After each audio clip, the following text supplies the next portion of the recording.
प्रिय विद्यार्थियों, मैं यशवंत सर आप सभी विद्यार्थियों का आपके इस online YouTube channel target with Shivnath में मैं सबका हृदय से स्वागत करता हूं। प्रिय विद्यार्थियों, आज मैं भारतेंदु हरिश्चंद्र जी द्वारा रचित प्रेम माधुरी का दूसरा पार्ट लेकर के आप लोगों के सामने उपस्थित हुआ हूं। इसका पहला पार्ट जो पहला पद पढ़ा दिया गया है, जो भी प्रिय विद्यार्थी न देखे हों वो जाकर के प्लेलिस्ट में इस वीडियो को ज़रूर देख लेंगे पहले पार्ट को। दूसरे भाग में दूसरा और तीसरा पद लेकर के आज उपस्थित हुआ हूँ। तो चलिए सबसे पहले शास्त्र वाचन किया जाएगा, प्रसंग की चर्चा होगी, उसके बाद व्याख्या की चर्चा होगी। संदर्भ की चर्चा पहले वीडियो में हो चुकी है, इसलिए इस वीडियो में नहीं होगी। चलिए प्रिय विद्यार्थियों, आइए पहले शास्त्र वाचन होगा, उसके बाद प्रसंग बताया जाएगा। चलिए आप भी हमारे साथ पढ़ेंगे बेटा। रोकई जो तो अमंगल होए, रोकई जो तो अमंगल होए, और प्रेम न सहे जो कहे पिए जाइए। जो कहूँ जाऊँ न तो प्रभुता, जो कछु न कहें तो स्नेह न सहें। जो हरिचंद कहें तुम्हारे बिनु, जी हैं न तो यह क्यों पछितई हैं। तासो पयान समय तुम्हारे हम, का कहे आप हमें समझावें।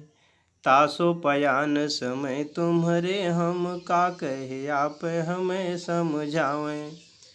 प्रिय विद्यार्थियों, इसमें प्रसंग की चर्चा करें तो प्रदेश गमन हेतु एक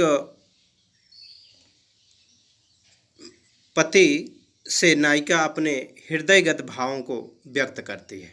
ठीक है, यानी कि प्रदेश जाते समय एक पति से नायिका अपने मन में उत्पन्न भावों को क्या करती है, व्यक्त करती है। और क्या कहती है, कहती है कि रोकहि जो तो अमंगल होए। कहा कि ऐ प्रीतम, रोके मीन्स होता है रोकना, टोकना। कहा कि ऐ प्रीतम, आपके परदेश जाते समय यदि मैं रोकती हूँ तो वह क्या है, अमंगल होए।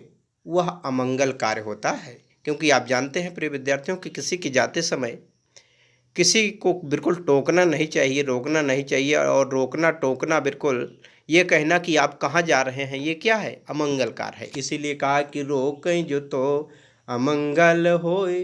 कहा कि ऐ प्रीतम, आपके जाते समय यदि मैं टोकती हूँ, रोकती हूँ, तो यह निश्चित रूप से क्या है, एक अमंगल कार्य है। और प्रेम न से जो कहे पिए जाइए। और यदि मैं कह दूं कि ऐ प्रीतम तुम चले जाओ, तो प्रेम न से तो हमारे और आपके बीच का प्रेम नष्ट हो सकता है। फिर से देखें, और प्रेम न से जो कहे पिए जाइए। और यदि मैं ये कह दूं कि ऐ प्रीतम, ऐ स्वामी तुम चले जाओ, तो हमारे और आपके बीच में प्रेम नष्ट हो सकता है। आप यही आभास करेंगे कि इस पत्नी को हमारे प्रति कोई स्नेह भाव नहीं है।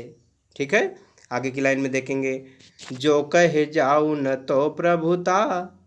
और यदि मैं कह दूं कि आप चले जाओ तो प्रभुता, तब तो ये मेरा अधिकार होगा, तब तो यह अधिकार साबित हो जाएगा, जो कि ऐसा नहीं होना चाहिए। अर्थात पति पर अधिकार बिल्कुल मेरा नहीं होना चाहिए।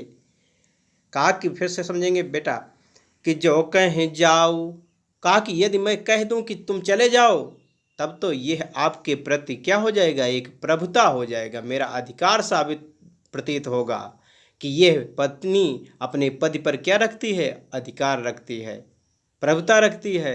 और कहा कि जो कछु ना कहें तो, कछु ना कहें तो ये स्नेह न से हैं। और यदि आपके जाते समय मैं कुछ भी न बोलूं, कछु न कहें, अगर कुछ भी न बोलूं तो स्नेह न से हैं, तो स्नेह नष्ट हो सकता है। अर्थात मैं यदि चुप भी, एकदम चुप बनी रहें, कुछ भी न बोलें, तब भी हमारे और आपके बीच का प्रेम क्या हो सकता है, नष्ट हो सकता है। अगली लाइन में, जो हरिचंद कहें तुम्हारे बिनु जी है ना। कहा कि यदि मैं ये कहूँ कि तुम्हारे बिना मैं जीवित नहीं रह सकती हूँ, जीवित नहीं रह सकती हूँ, तो आपको इस बात पर विश्वास किस प्रकार से होगा? तो क्यों पछताई हैं? तो हमारी इस बातों से आपको कैसे विश्वास होगा? और कहा कि लास्ट की लाइन देखेंगे कि तासो पयान समय तुम्हारे, हम का कहें आप हमें समझावें। कहा कि ऐ प्रीतम, इसलिए आपकी जाते समय मैं किस शब्द से संबोधित आपको करूं? तासो पयान, आपके जाते समय हम का कहें, हम क्या कहें? आप हमें समझाइए, आप हमें स्वयं बता दीजिए। अर्थात ऐ प्रियतम, आपके परदेश जाते समय, आपके गमन के समय मैं आपको किस शब्दों से संबोधित करूं, आप हमको स्वयं बता दीजिए। ठीक है, स्पष्ट हो रहा है? चलिए एक बार पुनः पढ़ लीजिए। रोकई जो तो अमंगल होय, वो प्रेम न से तो कहे पिए जाइए। जो कहूँ जाऊ न तो प्रभुता, जो कछु न कहें तो स्नेह न सही हैं। जो हरिचंद कहें तुम्हारे बिनु, जी हैं ना तो यो क्यों पछतई हैं। तासो पयान समय तुम्हारे, हम का कहे आप हमें समझावें। ठीक है, तो चलिए हम नेक्स्ट पद की ओर आगे बढ़ते हैं। अगला पद देखेंगे बेटा। आजू लो जो न मिले तो कहाँ, हम तो तुम्हारे सभी भांति कहावें। आजू लो जो न मिले तो कहाँ, हम तो तुम्हारे सब भांति कहावें। मेरो उराहनो है कछु नाही, सब फल यापन भाग को पावें। जो हरिचंद भई सो भई, अब प्राण चले चाहे तासो सुनावें। प्यारे जो है जग किया हरित, विदा के समय सब कंठ लगावें।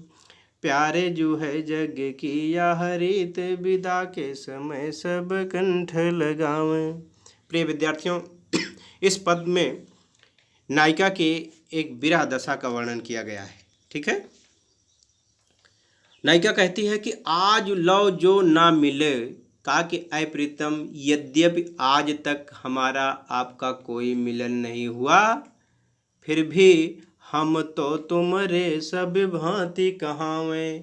कहा कि फिर भी हम सदैव आपकी ही कहलाती थे। कहा कि यद्यपि आज तक तुम हमसे नहीं मिले तो क्या हुआ, हम तो सब प्रकार से तुम्हारे ही कहलाते हैं।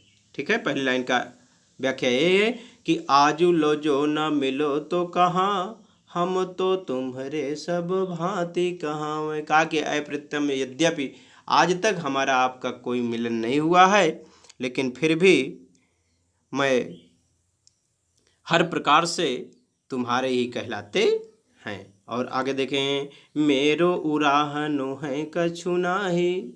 कहा कि ऐ प्रीतम, इसके लिए आपके प्रति मेरा कोई उराहना नहीं है। कहा कि इसके लिए कोई उराहन नहीं है। कहा मेरो उराहनो है कछु नाही। कहा कि ऐ प्रीतम, इसके परिप्रेक्ष्य में हमारा कोई उराहन नहीं है आपके लिए। सब फल आपने भागो को पावे, ये तो मेरे भाग्य का फल है। सभी व्यक्ति अपने भाग्य के फल का अनुमान करते हैं, अनुभव करते हैं। ये तो मेरे भाग्य का फल था, ये तो मेरे किस्मत में था। इसलिए ऐ प्रीतम, आपके प्रति इसमें मेरा कोई उरहन नहीं है। आगे कहा कि जो हरिचंद भई सो भई, अब प्राण चले चाहे तासो सुनावे। इस लाइन में कहा कि ऐ प्रीतम, जो हुआ सो हुआ, कोई बात नहीं है। अब प्राण चले चाहे तासो सुनावे। कहा कि मैं अब आपको बताना चाहती हूँ, सुनाना चाहती हूँ कि प्राण चले, अब मेरे प्राण जाने वाले हैं। कहा कि प्रीतम, कोई बात नहीं है, अभी तक हमारा आपका कोई मिलन नहीं हुआ, इसमें आपके प्रति मेरा कोई उराहना नहीं है, ये तो मेरे भाग्य का फल है। लेकिन भई सो भई, अब प्राण चले चाहे तासो सुनावे। कहा कि मैं आपसे यह बताना चाहता हूँ कि अब मेरे प्राण निकलने वाले हैं, चलने वाले हैं। और प्यारे जो है जग की यह रीत, विदा के समय सब कंठ लगावें। कहा कि ऐ प्रीतम, कि यह संसार की रीत है। प्यारे, प्यारे मीन्स प्रीतम। कहा कि ऐ प्रीतम, जग की यह रीत, कहा कि यह संसार की रीत है। जब कोई भी व्यक्ति एक दूसरे से जुदा होता है, अलग होता है, तो बड़े ही स्नेह के साथ क्या होता है, आपस में गले मिल करके विदा होते हैं, जुदा होते हैं। इसलिए अब मेरे प्राण लास्ट में जाने वाले हैं, जाने की स्थिति में हो चुके हैं। इसलिए प्यारे जो है जग की यह रीत, विदा के समय सब कंठ लगावें। कहा कि मेरे प्राण भी विदा होने वाले हैं, जाने वाले हैं। अतः ऐसी स्थिति में तो तुम मुझसे एक बार मिल करके गले लग जाओ। ठीक है। कहने का भाव यह है कि ये नायिका कहती है कि जो हुआ, नायिका के कहने का तात्पर्य यह है कि जीवन भर नहीं मिले तो नहीं सही, परंतु अब तो मैं आपसे हमेशा के लिए क्या हो रही हूँ, विदा हो रही हूँ। अब एक बार मुझे कंठ से लगा लीजिए। ठीक है। तो चलिए विद्यार्थियों, मैं फिर नेक्स्ट वीडियो के साथ जल्दी से उपस्थित होऊंगा। तब तक के लिए आपको बहुत बहुत धन्यवाद।